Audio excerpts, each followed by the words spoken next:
किती दृढ निश्चय होता सिद्धार्थ गौतमाचा. बिंबिसार राजा काय साधी गोष्ट नाही आहे. बिंबिसार राजा म्हणजे एक सम्राट होते, जे तथागत बुद्धाला एका परिवर्जकाला भेटायला आले होते. साधारण गोष्ट नाही. एखादा साधू एका छोट्याशा, असं वाटतं तर एखाद्या साधूला एखादा आजकालचा मंत्री येऊन भेटते का लवकर? नाही भेटत. आमदार खासदार येऊन भेटतात का लवकर? नाही भेटत. परंतु बिंबिसार राजा हे सम्राट होते, सम्राट त्या मगध देशाचे. तेवढा मोठा सम्राट ना सिद्धार्थ गौतमाचे मन वळवण्याचा प्रयत्न केला, परंतु ते शक्य झालं नाही. आता गौतम राजगृहात असताना तेथे आणखी 5 परिवारजक आले आणि त्यांनी देखील गौतमाच्या झोपडी शेजारीच आपली झोपडी बांधली. गौतम कुठे होते? सिद्धार्थ गौतम. आता याचं संपलं. बिंबिसार राजाचं जे म्हणणं होतं आणि त्यांना जे समजावून सांगितलं ते संपलं. आता बघा, राजगृहामध्ये जेव्हा सिद्धार्थ राहत होते तेव्हा त्यांच्या बाजूला 5 आणखी परिवारजक आले, आणखी 5 साधू आले आणि त्यांनी काय केले? गौतमाची झोपडी जिथं होती की नाही त्याच्याच बाजूला आपल्या झोपड्या मांडल्या त्या राजगृहामध्ये. जे 5 परिवारजक म्हणजे ते 5 परिवारजक कोणते होते? कौंडिन्य, अश्वजित, कश्यप, महानाम आणि भद्रिक हे होते 5 परिवारजक. फार महत्वाचं आहे बरं. त्यांना पुढे चालू होता. जे आहे पुढे आता पुढची गोष्ट सांगणार नाही. हे 5 परिवारजक फार महत्वाचे. हे 5 परिवारजकाचे नावही या ठिकाणी दिलेले आहेत. म्हणजे ते सुद्धा साधूच होते ना. ते देखील गौतमाचे रूप पाहून थक्क झाले आणि त्याने परिवारजक का स्वीकारली असावी याचा त्यांना प्रश्न पडला. ते 5 परिवारजक जे होते ना ते थोडे म्हातारेच होते आणि ते 5ही परिवारजक सिद्धार्थ गौतमाचं रूप त्याने बघितलं.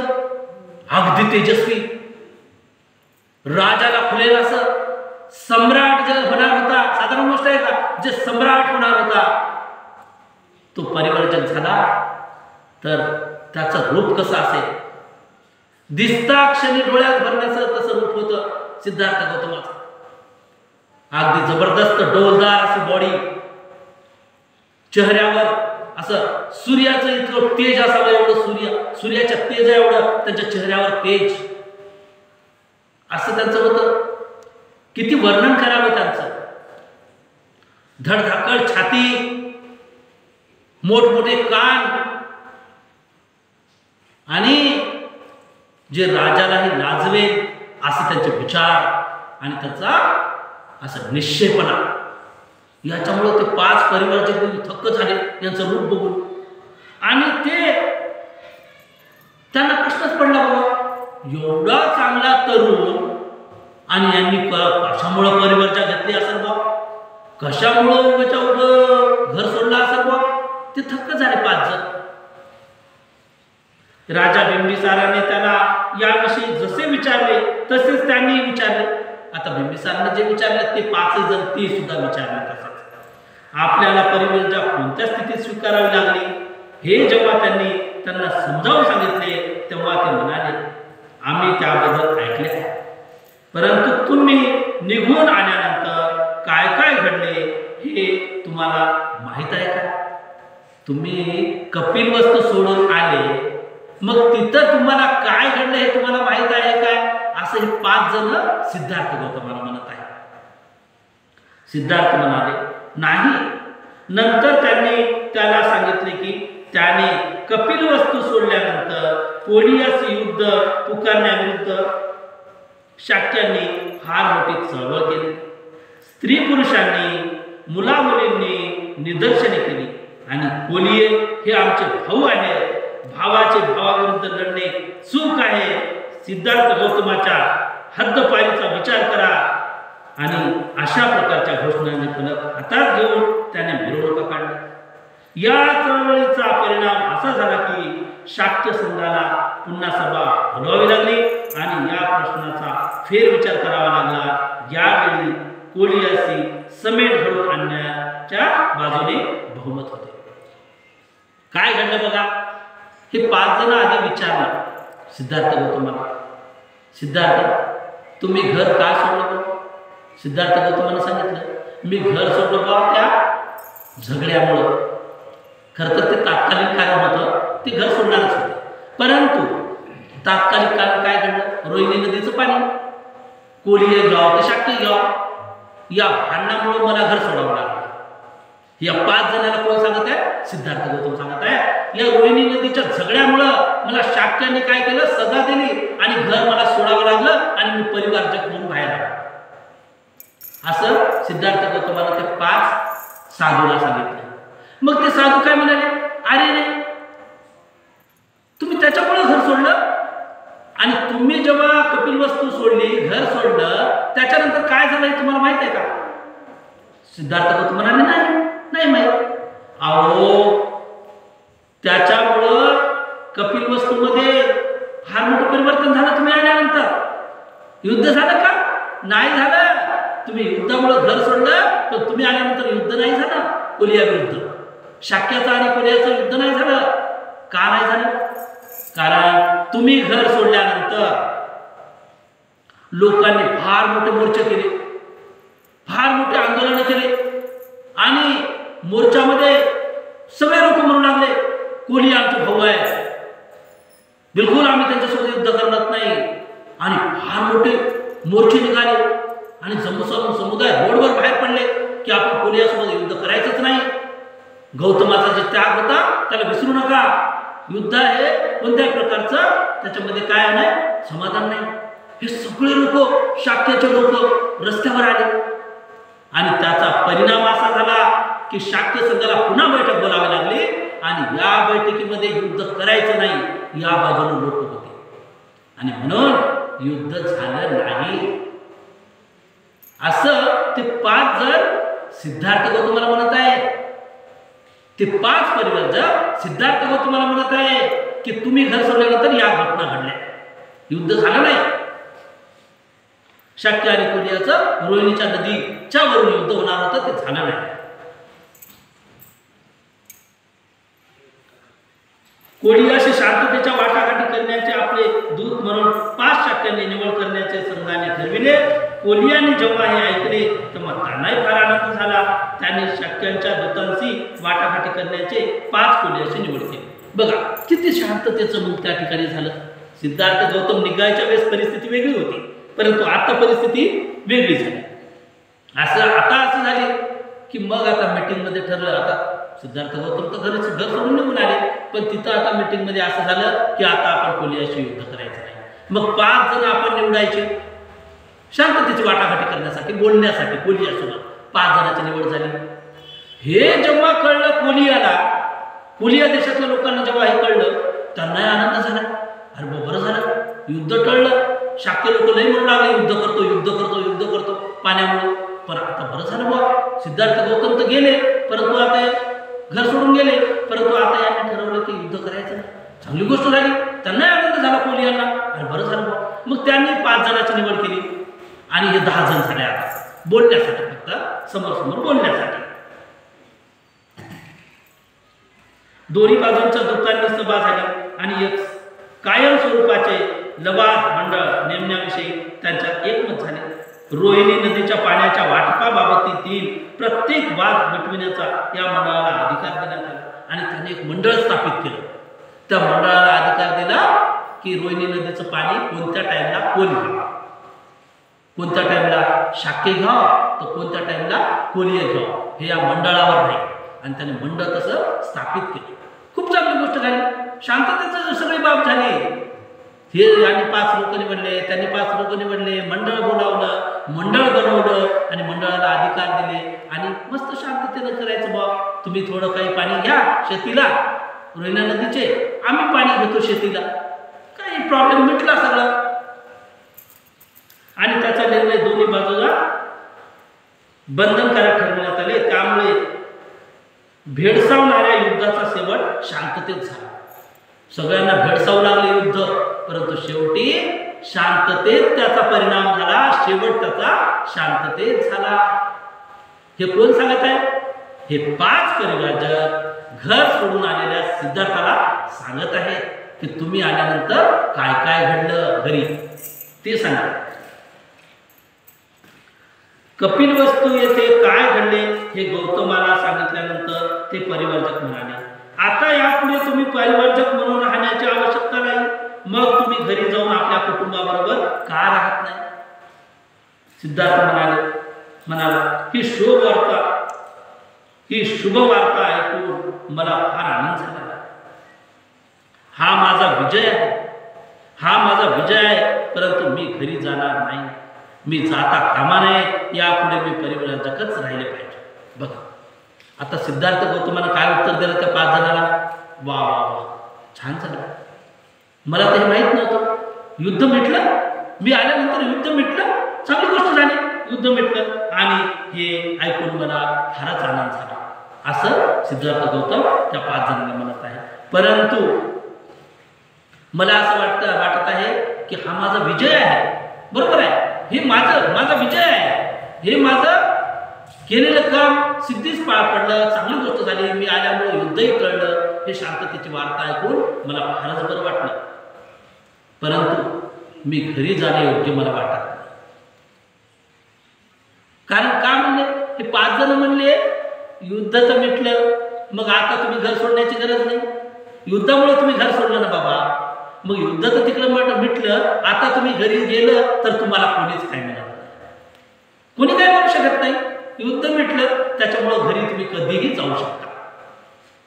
परंतु सिद्धार्थ म्हणाले नाही, मी यापुढे परिवाराचंच राहिले पाहिजे असं मला वाटते. असं त्या 5 जणांना सिद्धार्थ गौतम सांगत आहे. त्या 5 परिवारजकाचा पुढचा कार्यक्रम काय आहे हे गौतमाने त्यांना विचारले. त्यांनी उत्तर दिले, आम्ही तपस्या करण्याचे ठरविले आहे. तुम्ही आमच्या बरोबर का येत नाही? सिद्धार्थ म्हणाले, लवकरच येईल, पण प्रथम मला इतर मार्गाची परीक्षा केली पाहिजे. नंतर ते 5 परिवर्जक निघून गेले. आणि काय झालं शेवटी? आता या 5 जण आणि सिद्धार्थ गौतम बोलू लागले ना. आता हे 5 परिवर्जक म्हणाले, आता आम्ही निघतो. ठीक आहे, आम्हाला पुढे जायचं आहे. सिद्धार्थ गौतम म्हणाले, तुमच्या 5 जणांचं काय पुढे कार्यक्रम आहे ते मला सांगा. तरी 5 परिवर्जक म्हणाले की पुढे चालून आम्हाला तपस्या करण्याचा विचार आहे. कोणाचा विचार आहे? 5 परिवर्तकाचा विचार आहे. पुढे आम्हाला तपश्चर्या करायची आहे खूप मोठी. कारण आम्हाला सुख प्राप्त करायचं किंवा आम्हाला मोक्ष प्राप्त करायचा आहे. आणि त्याच्यामुळे आमच्या 5 जणांचा विचार काय आहे की आम्ही तपश्चर्या करणार. आणि गौतमा, तुझी इच्छा असेल तर तू बी आमच्यासोबत चल आणि तूही तपश्चर्या कर. तू बी करणार आमच्यासोबत तपश्चर्या. तर सिद्धार्थ गौतम म्हणाले, हो नक्कीच मी करीन, परंतु मला थोडं दुसरं काम आहे. कोणतं काम आहे? तर प्रथम मला इतर मार्गाची परीक्षा केली पाहिजे. मला तपश्चर्याचा मार्ग करायचा आहे, परंतु त्याच्या आधी दुसरे कोणते मार्ग आहे का त्याचा शोध मला आधी घ्यायचा आहे. आणि त्याच्यानंतर मी तुमच्याकडे येईन तपश्चर्या करण्यासाठी, असं सिद्धार्थ गौतमानं सांगितलं. मग त्यांच्या सगळ्यांचं बोलणं झालं आणि मग नंतर ते 5 परिवर्जक निघून गेले. सिद्धार्थ गौतम एकटे थांबले. 5 जण सिद्धार्थ गौतमाला सोडून दिले. आता नव्या परिस्थितीची समस्या काय बघा. थोडकाच भाग आहे, एकदम 10 मिनिटात संपवतो. कोलिया आणि शक्य यांनी केलेल्या समेटाची त्या 5 परिवर्तकांनी जी बातमी आणली तिने गौतम बघा. सिद्धार्थ गौतम तर त्या ठिकाणी म्हणले, परिवर्तकाला बोलले, परंतु हे जे कपिलवस्तूमध्ये जे शांततेची वाटाघाटी झाली, युद्ध टळलं आणि मी घरी बी जाऊ शकतो याचा विचार ते 5 जण गेल्यावर एकटा करू लागला. सिद्धार्थ गौतम एकटा फार विचार करू लागला. कारण ही साधी गोष्ट नाही. आता फार महत्वाचा निर्णय सिद्धार्थाला घ्यायचा आहे. कारण ते घरी जाऊ शकले असते, राजा बनू शकले असते, सम्राट होऊ शकले असते. कारण त्यांच्या पुढे आता कोणता प्रश्न नाही. आणि हे शांततेची वार्ता ऐकून ते फार अस्वस्थ झाले. त्यांना काय करावं आता कळू लागलं नाही. कारण त्यांच्या पुढे अनेक पर्याय आता होते ना. आतापर्यंत तर घरी जाताच येत नव्हतं, त्यांना सजाच नसे होती. परंतु आता ते सज्जेपासून अलिप्त झाले होते. मग त्यांना त्यांच्या पुढे पर्याय होते. मग ते एवढे अस्वस्थ झाले. ते 5 जणांना तर त्याने जाऊ दिलं, परंतु जाऊ दिल्यावर एकटे विचार करत बसले त्याने की आता मी काय करू. कारण आता मला घरी जाण्याचा सुद्धा मार्ग मोकळा आहे. आणि त्याच्यामुळे ते फार विचलित झाले, काय करावं त्यांना कळू लागलं. एकटाच राहिल्यावर आपल्या स्वतःच्या स्थितीविषयी तो विचार करू लागला आणि आपली परिव्रजा पुढे चालू ठेवायचे काही कारण आहे किंवा काय हे ते ठरवू लागले. आता ठरवू लागले ते एकटे बसून सिद्धार्थ की आता युद्ध तर मिटलं, मग आता मला परिव्राजक राहायची आवश्यकता आहे की नाही त्याच्याविषयी विचार करू लागला. खरंच मला परिव्राजक आणि घर सोडण्याची आवश्यकता आहे का बाबा? पुन्हा चांगलं डीप मध्ये विचार त्यांनी केला, चांगला विचार त्यांनी करू लागला. त्याने स्वकीयांचा त्याग कशासाठी केला होता त्याने स्वतःलाच विचारले. त्याने स्वतःला विचारले, सिद्धार्थ फार महत्वाचा भाग चालू आहे. त्याने स्वतःला विचारले सिद्धार्थाने की सगळ्यात आधी मी विचार असा करतो की मी घर कशासाठी सोडलं होतं, मी घरच्या माझ्या स्वतःच्या माणसांना कशासाठी सोडलं होतं याचा त्याने विचार केला. स्वतःला तसा विचार केला. युद्धाला त्याचा विरोध असल्यामुळे त्याने घर सोडले होते. आता ज्या अर्थी युद्ध संपले आहे त्या अर्थी माझ्या पुढे काही प्रश्न शिल्लक राहिला आहे काय? युद्ध संपले याचा अर्थ माझ्या पुढील प्रश्न सुटला असं होतो काय? स्वतःला विचार करू लागला. ते युद्ध तर संपलं, मग माझे प्रश्न सुटलेत काय? माझ्या मनामध्ये जे प्रश्न आहेत ते प्रश्न सुटलेत काय याविषयी मला पुन्हा विचार करावा लागेल.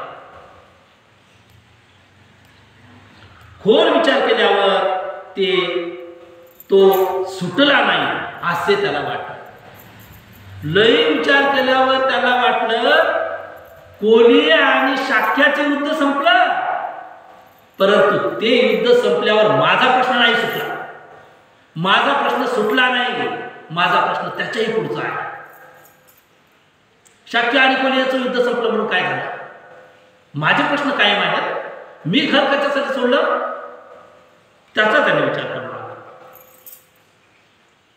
युद्ध समस्या ही मूलतः कल समस्या आहे. एका अधिक विशाल समस्येचा तो एक केवळ भाग आहे. हा कलह फक्त राजे आणि राष्ट्रे यांच्याच चालत नाही, तर क्षत्रिय आणि ब्राह्मण यांच्यात, कुटुंब प्रमुखात, माता पित्या, पिता पुत्रा, भावा बहिणीत आणि सहकार्याच्या देखील चालू आहे. राष्ट्रातील संघर्ष हा प्रसंगोक्त असतो, परंतु वर्गातील संघर्ष हा वारंवार होणारा आणि शाश्वत स्वरूपाचा असतो. हा संघर्ष जगातील सर्व दुःखाचे मूळ आहे. मग पुन्हा एकदा त्याने स्वतःला विचार केला. कोलिया आणि शाक्याचे युद्ध संपलं, परंतु या जगातले सर्व युद्ध संपले का? नाही. म्हणून माझा प्रश्न सुटला नाही. या सर्व युद्धामुळे की नाही ते तर दुःखाचं मूळ आहे. कदाचित भारत पाकिस्तान मधले युद्ध संपेल, पण भारत पाकिस्तान मधलं युद्ध संपलं तर सगळं माझा प्रश्न मिटला असा आहे का? नाही. त्यांचं मत असं आहे की जगामध्ये अनेक प्रकारचे कलह आहेत. इथं लिहून आहे बघा, भावा बहिणीचं युद्ध, भांडणं, भावा बहिणी भांडणं, पिता पुत्रात भांडणं, आई वडिलात भांडणं, बहीण भावात भांडणं, भावा भावात भांडणं, कुटुंब प्रमुखाशी कुटुंबातल्या सदस्याची भांडणं, राष्ट्रात भांडणं, ब्राह्मण आणि क्षत्रियामध्ये भांडणं, वैश्य आणि शूद्रामध्ये भांडणं. मग एक युद्ध संपलं म्हणून मी घरी जाऊ की काय? अहो, हे युद्ध आणि एकमेकाचा कलह हे तर दुःखाचं मूळ कारण आहे. आणि मी दुःखाचं मूळ कारण शोधण्यासाठी बाहेर निघालो. एक युद्ध थांबलं म्हणून मी घरी जाऊ काय? कारण युद्ध थांबलं म्हणून ते 5 जणांना सांगलं होतं, परंतु ते युद्ध संपलं, परंतु जगातील युद्ध नाही संपलं. जगातील हा कलह संपला नाही, जगातील हे भांडण सुटलं नाही.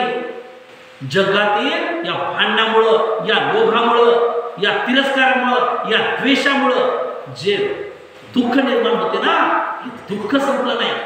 आणि म्हणून मी घरी जाऊ शकत नाही असं त्याने स्वतःला विचार केला. म्हणून मी घरी जाऊ शकत नाही. राष्ट्रातील संघर्ष कदाचित प्रसंगोक्त असतात, म्हणजे एकाच प्रसंगी असू शकते. बघा पुढे, राष्ट्रातील संघर्ष म्हणजे एखाद्या देशातील युद्ध हे एखाद्या प्रसंगालाच असू शकते, परंतु हे जे मी सांगितलं ना हे प्रसंगाचे नाही, प्रत्येक हे सतत चालतच आलेलं आहे, एका या काळामध्ये त्या काळामध्ये नाही, हे प्रत्येक काळामध्ये चालत आलेला आहे हे संघर्ष. आणि या संघर्षाचं मूळ मला शोधायचं आहे ना. भावाभावात जे युद्ध होते ना, भांडण होते ना, ते एका दिवसाची गोष्ट नाही. या जगामध्ये जेव्हापासून मानवजात उत्पन्न झाली ना तेव्हापासून हे भांडण चालू आहे. आणि त्या भांडणाचं मूळ मला शोधायचं आहे. एका भांडणाचं नाही, एका युद्धाचं मूळ मला शोधायचं नाही, एका युद्धापासून होणारं दुःख मला मुक्त करायचं नाही. या संपूर्ण कलहामध्ये जे युद्ध दुःख होते ना ते दुःख मला निर्मूलन करायचं आहे.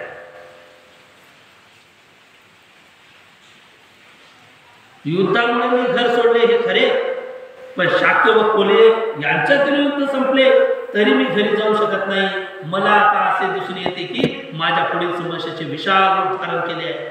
या सामाजिक संघर्षाच्या समस्येचे उत्तर मला शोधून काढले पाहिजे. हे जे सामाजिक संघर्ष आहे, हे वारंवार चालणारे जे युद्ध आहेत, वारंवार चालणारे हे झगडा आहे ना, या झगड्याचे मूळ मला शोधायचे आहे. आणि म्हणून या ठिकाणी पुन्हा एकदा इथे लिहिलेलं आहे, शाक्य आणि कोल्ह्याचे भांडण, युद्ध संपले तरी मी घरी जाऊ शकत नाही, कारण मला आता असे दिसून आले माझी जी समस्या काय होती, युद्धाची समस्या होती, परंतु माझी ही समस्या आता विस्तारित रूप धारण करत आहे. माझी जी समस्या होती आता छोटी समस्या राहिली नाही ती, म्हणजे माझ्या पुढे जो प्रश्न आहे तो छोटा नाही, माझ्या पुढे जो प्रश्न आहे तो फार मोठा प्रश्न आहे, छोटा नाही. शाक्य आणि कोल्ह्याचं युद्धापुरतं मर्यादित आहे का ते? नाही, तेवढा छोटा प्रश्न माझा नाही. आता माझ्या प्रश्नाने विशाल रूप धारण केले आहे, माझ्या समस्येने आता मोठं रूप धारण केलं आहे. माझी समस्या आता मोठी झालेली आहे, माझी समस्या छोटी नाही राहिली. आधी घर सोडता वेळी छोटीच होती माझी समस्या.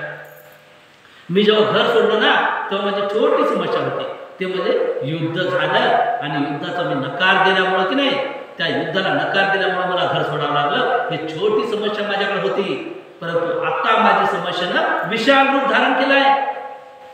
माझी समस्या आता मोठी झालेली आहे, माझ्या पुढे असलेले प्रश्न आता मोठे झालेले आहे आणि त्यामुळे मला कामही मोठं करावं लागणार आहे. छोट्या कामाला काही होत नाही, कारण माझे प्रश्न मोठे झाले आहेत असं म्हणणं आहे. जुन्या प्रस्थापित तत्वज्ञानाने या समस्येचा उलगडा कितपत करता येईल, त्या सामाजिक तत्वज्ञानापैकी एखाद्याचा स्वीकार करणे मला शक्य आहे काय? प्रत्येक गोष्ट स्वतःला तपासून पाहण्याची त्याने निश्चय केला. त्याने निश्चय असा केला की माझी तर आता समस्या मोठी झाली, आता तपश्चर्याने हे समस्या सुटेल का, त्याचा विचार त्याने केला. एखाद्या खूप माणसाला आपल्याला जर स्वतःलाच खूप त्रास दिला तर ही समस्या सुटेल का, असाही त्याने विचार केला. खूप आनंदित राहिल्याने माझी समस्या सुटेल का, असाही त्याने विचार केला. दुसऱ्यासारखं खूप त्रास स्वतःला दिल्यामुळं माझी समस्या सुटेल का, असाही त्याने विचार केला. या जगामध्ये दुःख का होते त्याची समस्या शोधून काढावं मला लागेलच, या दृष्टिकोनातून त्याने विचार केला. आणि म्हणूनच तेवढा मोठा महान मुनी आपण ज्याला म्हणू, शाक्यमुनी, सिद्धार्थ गौतम, छोटीशी भांडणं सुटली म्हणून घरी जाईल का? नाही. संपूर्ण दुःखाचं कारण ज्या माणसाला, या विश्वातील दुःखाचं कारण ज्या माणसाला शोधून काढायचं आहे, तो माणूस ज्या योग्य मार्गाने तो निघाला तो घरी जाईल का? नाही. त्याने असं सांगितलं, मी घरी जात नाही, मला या स्वर्गाचं जरी राज्य तुम्ही दिलं तरी मी घरी जाऊ शकत नाही. या संपूर्ण पृथ्वीचं राज्य जरी मला तुम्ही दिलं, राजा बन, सम्राट हो म्हणलं तरी मी ते करू शकत नाही, असं करायचं. बघा, म्हणजे एखाद्या मोठ्या सम्राटापेक्षाही किती मोठं हृदय त्यांचं असेल. ज्यांना या संसारातील सुख नको आहे, या संसारातील साधारण सुख नको आहे, त्यांना संपूर्ण दुःखमुक्त या जगाला करायचं आणि त्या हेतून मला मार्गक्रमण करावा लागेल असं त्यांचं मत होतं. म्हणून किती मोठा राजा जरी असेल ना, तो सुखी असेलच असं नाही. किती मोठा सम्राट असो. सम्राट अशोकानं लय युद्ध केले, लय जणांना मारलं. आणि सम्राट अशोक एवढा मोठा योद्धा होता, कोणालाच ते ऐकत नव्हतं. संपूर्ण विश्व जिंकायच्या मागे होतं. कलिंगचं फार मोठं युद्ध त्याने केलं. लाखो सैनिक त्या ठिकाणी मेले. आणि कलिंग युद्धामध्ये लहान लहान मुलं सुद्धा चिरडल्या गेली. फार मोठं युद्ध त्या ठिकाणी झालं. आणि जे सैनिक मेले की नाही, त्या सैनिकाच्या बायका येऊन मेलेल्या आपल्या नवऱ्याजवळ रडत होत्या. लहान लहान मुलं रडत होते. आणि इकडले नाही, दोन्हीकडचे सैनिक मेले. आणि त्या दोन्हीकडच्या सैन्याचं काय गलती होती बघ बिचारायची. दोघंही निष्पाप होते दोन्हीकडले सैनिक. काही त्यांची विशेष काही गलती नव्हती. राजाचा आदेश पाळायचा आणि युद्ध करायचं. पण घरच्या बायका पोरांचे कधी विचार करतात. आणि हे सगळं या युद्धामध्ये, कलिंग युद्धामध्ये रडण्याचा आवाज, त्या बायका पोरांचा किंकाळण्याचा आवाज, चिरडण्याचा आवाज, चिरकण्याचा आवाज, हे सगळं आवाज की नाही, युद्ध संपल्यावर राजा अशोक, सम्राट अशोक काय करायला, त्या कलिंग युद्धामध्ये जेव्हा युद्ध झाल्यानंतर रणांगणावर फिरलं तर काय, या बायका आणि पोरांचं रडणं ऐकून, त्यांचं दुःख ऐकून तो परेशान झाला. सम्राट अशोक म्हणाला, लहान लहान लेकरं आपल्या बापाच्या प्रेताजवळ रडत आहे, लाश जवळ रडत आहे, बायका रडत आहे त्या सैनिकाच्या मृतदेहावर, आणि एवढं दुःख. तर तो स्वतःला म्हणाला, सम्राट अशोक, मी हे युद्ध तर जिंकलं, परंतु मी या युद्धातून काय कमावलं? मी या युद्धातून काय कमावलं? मी हे युद्ध जिंकलं, परंतु या युद्धातून मी काय कमावलं? या बायाचं रडणं कमावलं का? या लहान लहान लेकराच्या किंकाळ्या मी कमावलं काय? मी युद्ध जिंकून काय कमावलं? मी काहीही कमावलं नाही, उलट मी दुःख निर्माण केलं या ठिकाणी. आणि म्हणून सम्राट अशोक या सगळ्यात मोठा, या जगातला सगळ्यात मोठा सम्राट, बौद्ध धर्म त्याने स्वीकारला. बौद्ध धर्म शेवटी, कारण त्यांना माहित होतं मी काही केलं तर आता पर्याय नाही, माझ्या मनाला शांती मिळणार नाही. जर मी बौद्ध धर्म स्वीकारला नाही तर मला माझ्या मनाला कधीही शांती मिळणार. आता मला एकच उपाय आहे पश्चाताप करण्याचा. मी तो युद्ध करून अनेक जणांचे जीव घेतले, परंतु मला आता पश्चाताप करण्याचा एकच मार्ग आहे, बौद्ध धर्माचा स्वीकार. आणि म्हणूनच सम्राट अशोकाने बौद्ध धर्माचा स्वीकार केला, बौद्ध धर्माचा. आणि त्या काळामध्ये जेव्हा बौद्ध धर्माचा स्वीकार त्याने केला, 84,000 स्तूप बांधले बौद्ध धर्माचे, 84,000 विहार बांधले. इकडं तिकडे या जगामध्ये पूर्ण पसरवला बौद्ध धर्म. त्याने स्वतः बौद्ध धर्मामध्ये काम केलं, त्याने आपल्या मुलाला बौद्ध धर्मामध्ये काम करायला लावलं, प्रचार करायला लावला. त्यांनी त्यांच्या मुलीला बौद्ध धर्माचा प्रचार करायला लावला, आणि संपूर्ण जगामध्ये बौद्ध धर्म पसरला. त्यावेळेस भारत, पाकिस्तान, अफगाणिस्तान, चीन, भूटान, बांगलादेश, चायना, तिबेट आणि असे अनेक देश बौद्धमय झाले. ब्रह्मदेश, थायलंड, अशा अनेक देश बौद्धमय झाले. आणि आज मात्र बौद्ध धर्म काय झालं काय नाही, हा चांगला विचार कोण दाबला, कोण दाबून ठेवला? हा चांगला विचार सिद्धार्थ गौतमाने, या बुद्धाने दिलेले चांगले तत्व आज कुठे गेले? एकेकाळी सम्राट अशोकाच्या काळामध्ये संपूर्ण जग जेव्हा बौद्धमय होतं, तर ते स्तूप आणि ते विहार कुठे गेले? आणि ते बौद्ध धर्माला मारणारे साधू संत कुठे गेले? बौद्ध धर्म संपूर्ण जगात पसरवणारे भिक्षू कुठे गेले? संपूर्ण जगामध्ये प्रसारित करणारे, बौद्ध धर्माचा प्रसार करणारे आता लोक कुठे गेले? त्याचा काय अंदाज नाही. हा एवढा चांगला विचार, हा एवढा चांगला धम्म का लयास गेला, का मागे पडला, याचं कारण आपल्याला शोधावं लागेल. हा विज्ञान रूपी धम्म आहे आणि हा धम्म कदापि लोप पावणार नाही. माणूस मरेल पण चांगले विचार कधी मरणार नाही. माणूस मरेल पण चांगले विचार कधी मरू शकत नाही, कधी नाही. माणूस संपेल पण चांगले विचार कधी संपू शकत नाही. आणि म्हणून संपूर्ण भारत बौद्धमय होईल. पुन्हा एकदा संपूर्ण जगाला बुद्धाशिवाय पर्याय राहणार नाही.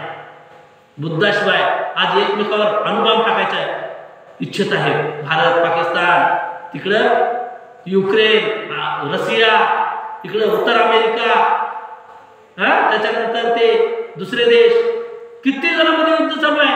अझरबैजान, अनेक देशामध्ये सध्या युद्ध चालू आहे. परंतु या युद्धाला बुद्धाशिवाय पर्याय राहणार नाही.